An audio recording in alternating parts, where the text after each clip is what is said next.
لومبي خبر دا و چې دلته کې کم قسم وحدت مراد دی یعنی ټول خلک کافرانو یا ټول خلک مسلمانانو دیم بحث دا دی چې د وحدت د عقیده تا په کومه زمانه کې و په دې خبره کو لومبي خبره چې را دلته کې کم قسم وحدت مراد دی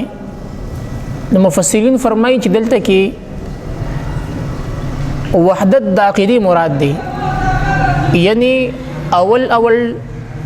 ټول خلق په کائنات کې دا ټول په وحدت باندې وو د الله پاک وحدت یې منو چې الله پاک یو دی کفر نو مفسرون په دې باندې اجماع ده او په دې باندې اتفاق دی بیا خبر دا ده چې د دین کم وحدت مراد دی په کومه زمانه کې چې دا وحدت په کومه زمانه کې وو دا چې زمانه تیر شوې ده چې هغه کې دا وحدت تیر شوې دی چې ټول خلک بل په یو دین باندې او ټول خلک بس مسلمانانو د شرک به اثر نوم نه او د کفر به نوم نه او دا چې زمانه تیر شوې ده د حضرت ابی ابن کعب رضی الله تعالی عنہ روایت دی هغه فرمایي چې د دین مراد عالم ازل دی یعنی په عالم ازل کې عالم ارواح شکمو نو التکی دا چې څومره ارواح دي دا ټول پټوله مؤمنانو مسلمانانو په دې کې یو قسم کافر نه لکه څنګه چې قرآن کې الله تعالی فرمایي الستو بربکم اي استاد رب نه يم نو تاسو وی قالو بلا ور نه زمونږ ربي یو دا قول لیان سره یا ساتي دویم قول دا دی د حضرت ابن عباس رضی الله تعالی عنہ دی عبد الله ابن عباس دا ابن عباس شکل راشي کنه دین مراد زوی لکه مثلا مرزا صاحب د نزویم چې ابن مرزا د دین مراد مرزا صاحب نه دین مراد د زوی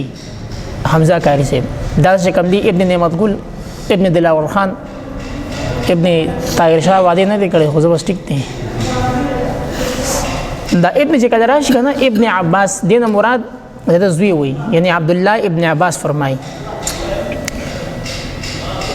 چې دا یو زمانه تیر شوی دا بلکې دا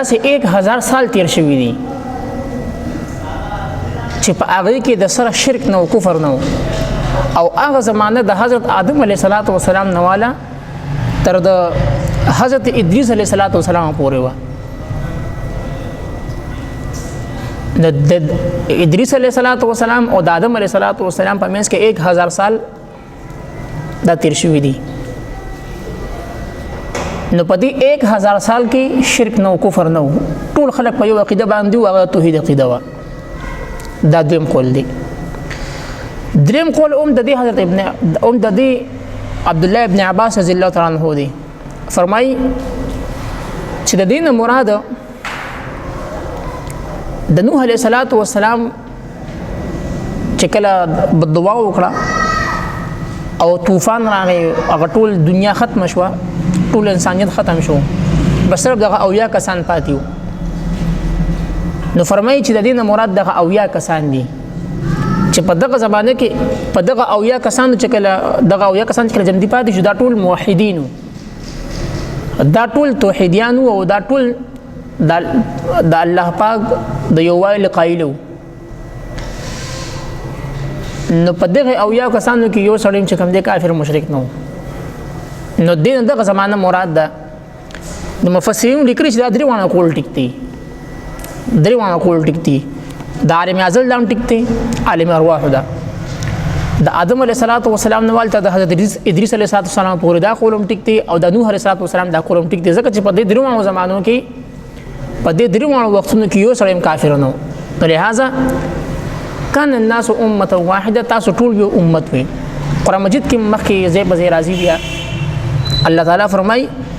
چې ما کان الناس الا امه واحده بل آیت کې راضی ان هذه امتكم امه واحده بل آیت کې راضی وان هذه امتكم امه واحده وانا ربكم فاتقون. نو دا امتونه دا ټول یو امت دا ټول یو خلکو، خرست بیا په دې کې اختلاف راغی. د نوح علیه السلام په زمانه کې بیا خلکو شرک شروع کو، بت پرستی شروع کړه، خلک چې کم دینو بل طرف ته لاړل. نو الله فرمایي چې مونږ بیا رولېږل انبیاء کرام د پاره د دې چې خلکو ته زیری ورکړي د جنت او خلک ویری د الله پاک د عذاب نه. نو په دنیا کې بعد دوه قسمه خلک شو، یو طرف ته کافران شو، بل طرف ته مسلمانان شو. نو الله فرمایي او دا الله فرمایي فمنکم مؤمن ومنکم کافر. بعض خلک داسې و چې هغوی کافران شول او بعض خلک مسلمانان شول.